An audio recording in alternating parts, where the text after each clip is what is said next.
Hello friends, life studies YouTube channel में आपका स्वागत है।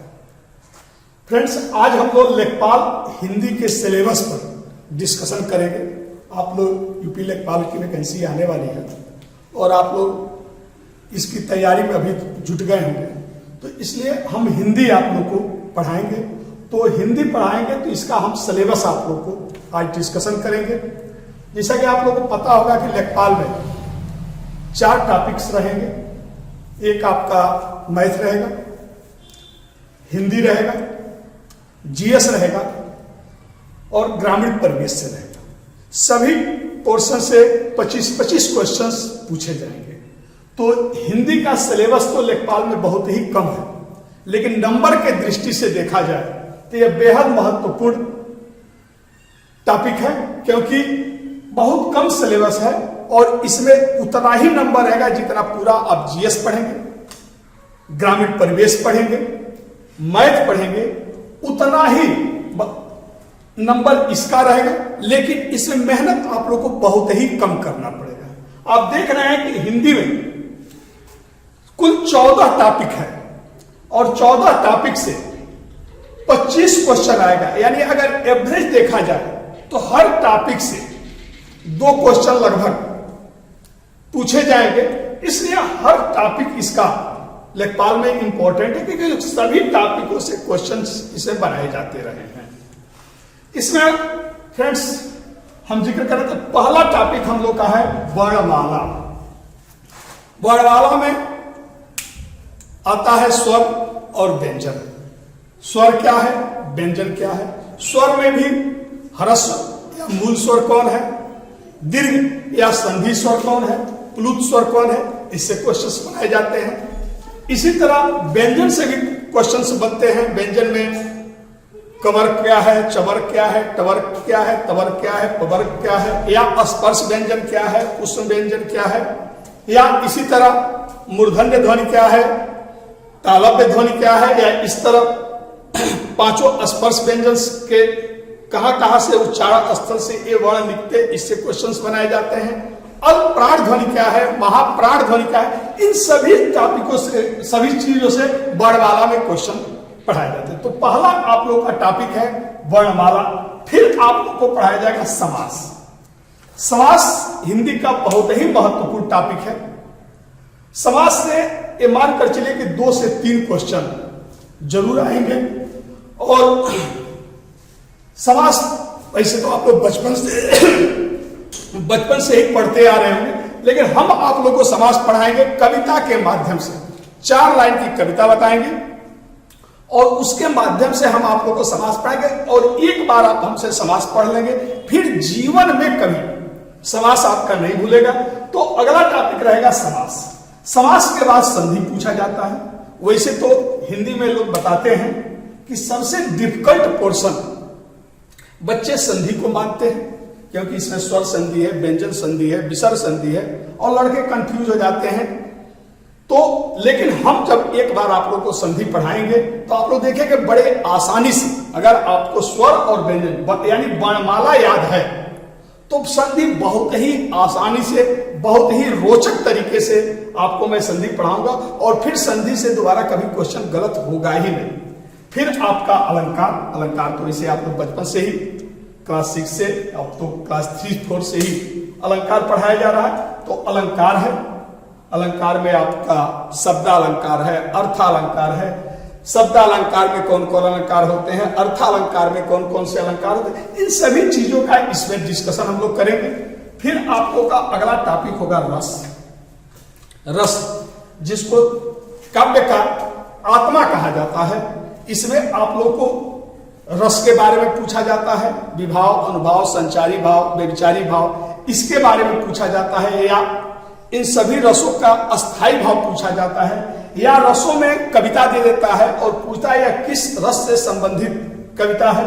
तो रस से क्वेश्चंस रहेंगे। फिर आप लोग का पर्यायवाची का टॉपिक आता है। पर्यायवाची में आप लोग का समानार्थी शब्द, जैसे पृथ्वी का, सूर्य का, या तमाम चीजों का पर्यायवाची पूछा जाता है, समानार्थी शब्द पूछा जाता है। और पर्यायवाची भी बहुत ही इंपॉर्टेंट टॉपिक है। 2-3 क्वेश्चन आप लोग को पर्यायवाची से जरूर पूछा जाएगा। फिर आप लोग का आता है विलोम।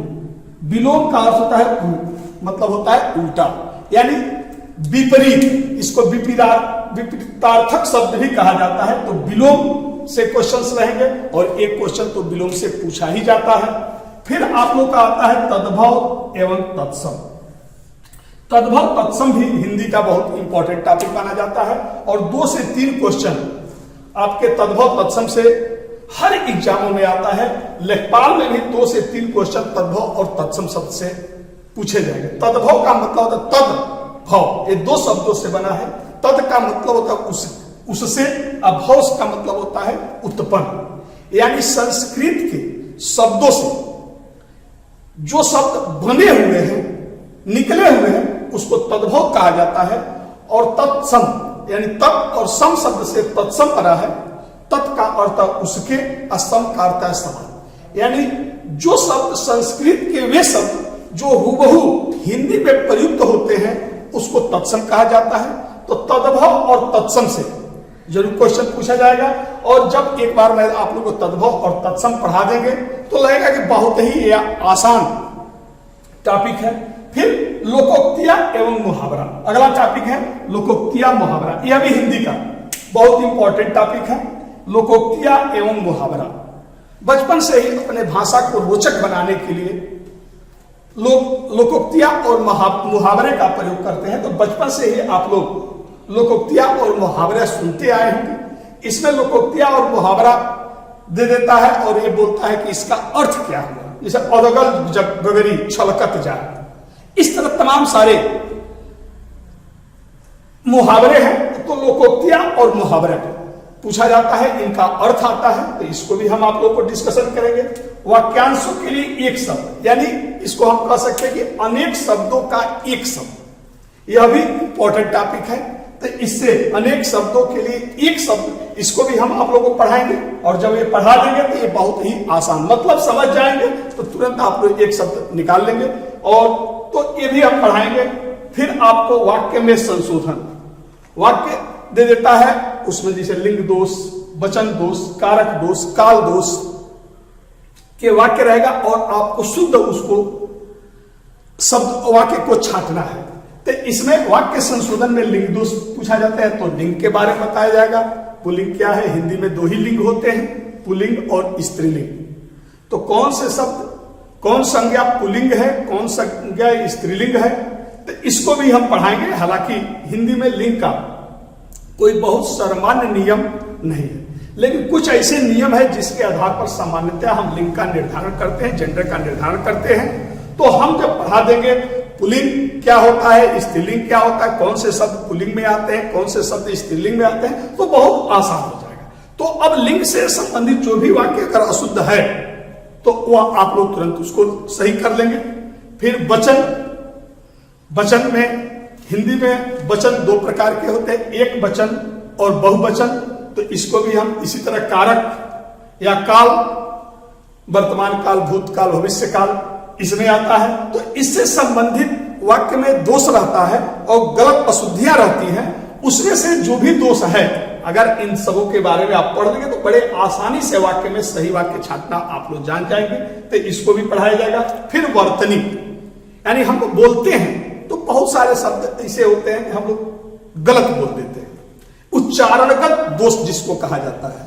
क्षेत्रीय विविधता भी रहती है, वो भी एक दोष में का एक रीजन है। तो क्षेत्रीय विविधता के कारण या कभी कभी हम लोग हैबिचुअल गलती करते हैं। जैसे वर्तनी शुद्धि में हम लोग बहुत सारे शब्द लिखते हैं, लिखते समय हम लोग को पता है कि हम लोग गलत लिख रहे हैं, लेकिन फिर भी हम लोग लिख देते हैं, चलो हम तो समझ लें, और धीरे धीरे हमारी वर्तनी अशुद्ध हो जाती है। तो जब हम एक बार वर्तनी शुद्धि पढ़ाएंगे उसका शुद्ध क्या होगा, और एक बार आप लोग दिमाग, तो करीब 300-400 शब्द ऐसे हैं जो जनरली परीक्षाओं में आते हैं। उन जितने भी क्वेश्चन एग्जाम में पूछे जाते हैं उन सभी वर्तनियों का हम एक बार डिस्कशन कर लेंगे, तो वर्तनी अशुद्धि आपकी नहीं होगी।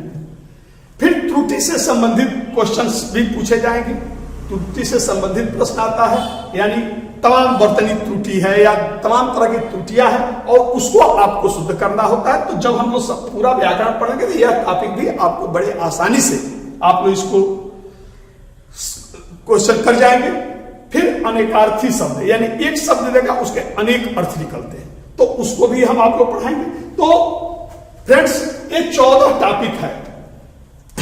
तो आप लोग को वर्णमाला, समास, संधि, अलंकार, रस, पर्यायवाची, विलोम, तद्भव, तत्सम, लोकोक्तियां, मुहावरा, वाक्यांशों के लिए एक शब्द या इसी तरह वाक्य में संशोधन जिसमें लिंग, वचन, कारक, काल आता है।